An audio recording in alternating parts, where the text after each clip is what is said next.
Hey everyone, I wanted to make my first video something that I do all of the time. I make sandwich bread once a week. I have not bought commercial bread in like 4 months now. So here we go. We're starting off with getting our starter ready to bake with. I do a 1:1:1 ratio when I am baking. So we're going to start off with about 50 grams of sourdough starter right here. And then we're going to add 50 grams of water and another 50 grams of flour to that mix, making 1:1:1. I only bake with it at 1:1:1, but when I'm doing like my daily feedings, I actually do a 1:10:10 ratio. That way there isn't quite as much waste, and I can only feed it once a day if I want to. So here we go. Make sure that you mix that up really, really well. You want it incorporated, no dry spots, no dry flour around the edges. My starter's name is Bread and Broken, and if you know that reference, go ahead and comment down below. So we're going to go ahead and pop a lid on there, and then she's going to sit for about 6 hours. She is going to get nice and good and bubbly. You can see all around the edges there. She is ready to bake with. So I'm going to put about 100 grams of starter into that bowl to go with. I honestly kind of go with whatever's close to it. I think I ended up with about 115 grams of starter this day. And then I'm going to add the water, and that should be right around 300 grams of water for this recipe.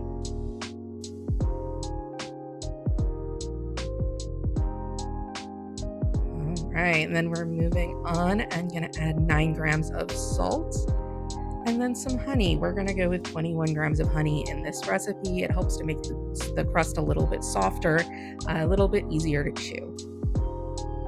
We are going to add some flour, about 560 grams of flour for this batch. And then also, in addition to the flour, we're going to add some butter to this because butter is also going to help make that crust a little bit softer for the sandwich bread. I pulled this butter out a couple hours before I wanted to prep my bread. It's about half a stick of butter. It's nice and soft, and we're going to pop it in the mixer. And you can just let that bread hook do its job. It's going to go for about 10 minutes. So you can see it's starting to really incorporate right here. And then this is about 2 minutes later. We've got a little bit of a shaggier dough, but she is coming away from the sides. She has come together. And then finally, as we're hitting about the 9-minute mark, she is fully elastic. She is coming away from the sides of the bowl. Absolutely beautiful. And that's what we should look like at the end of the night. I'm going to pop some plastic right on top, and I'm going to go to bed because this rises overnight. This is about 8 o'clock the next morning. Nice, fluffy, ready to go. And we're going to pop that out onto my work surface. And here is where things started to go a little bit awry as it plops the sticky side down right onto my workbench. See how it's, not really spreading out the way that I want it to. I'm fighting it a little bit. This is not ideal. Thought it would be good to go, something that I do all of the time, but we're going to work with it. I'm grabbing my French scraper. I got my hands wet, and we are still able to shape and pull it together into that nice, tight little round.